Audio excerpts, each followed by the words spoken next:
Joining us now, senior White House correspondent for Time Magazine, Brian Bennett. Brian, good morning. You're here with this week's cover story titled The Summit Crisis. The crisis, you say, is of the president's own making. Tell us what you say inside. Well, this image itself is very striking, and we wanted to bring attention to this week's events and the summit.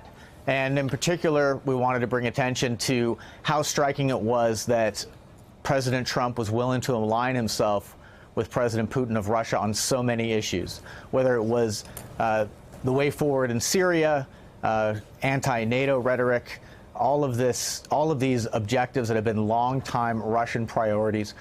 President Trump was willing to stand next to President Putin and seemingly align with Russian interests. One of the most incredible moments was when President Trump was asked point blank by a reporter, who do you believe, the U.S. intelligence assessments that Russia meddled in the 2016 elections or President Putin's denials? Brian, you say here that Trump's defenders are just trying to say that the president is really driven here by a defensive reflex to defend the legitimacy of his 2016 election victory. Well, I think we can all agree that this is not helping with the legitimacy. So what are some of the other options that we need to, with a level head, start to consider here to explain the president's motivations for this behavior? Well, so I think you're right. There is no satisfactory explanation for why the president has taken Putin and Russia's side on so many critical issues when it comes to U.S. interests overseas. And I think the big question is why? And when it comes to President Trump, certainly we know from people close to him that his ego plays a huge, huge role in that he is obsessed with the legitimacy of the 2016 election and his victory, and that seems to have clouded his judgment when it comes to all of these other issues. When it comes to next steps, certainly members of Congress are extremely concerned that President Trump is not taking the interests of the country first, is taking his personal interest or some other interest first. And that is something that the founders designed the presidency and specifically designed the oath of the presidency to address. Hey, Brian, it's Sam Stein here. I've only worked for digital publications. I've never worked for a print magazine like yours.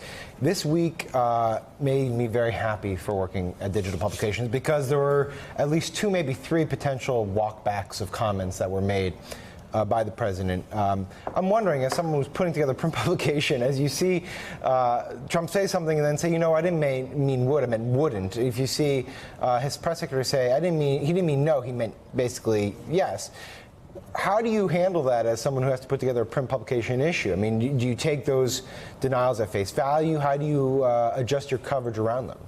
Well, when you look at the totality of what Trump said standing next to President Putin on Monday, that moment where he had the opportunity to confront President Putin, tell him not to meddle in the 2016, to his face standing next to him, he didn't take that opportunity. So even if there are these iterations of walkbacks, which, by the way, Trump did in a very ham-handed way, leaving it open to other people, to the possibility that other people may have hacked the 2016 election, it's entirely possible to paint a comprehensive picture that the President Trump is still not convinced that of the intelligence, or doesn't want to back up the intelligence that Russia meddled in the 2016 elections, and that he's continuing to try to undermine those conclusions. By the way, Brian, Sam's long and winding question was just a humble brag, reminding us how young and hip he is. I've only worked for digital, man. Yeah. I've only worked for digital. What's print? Get that print on your fingers. Sam Stein.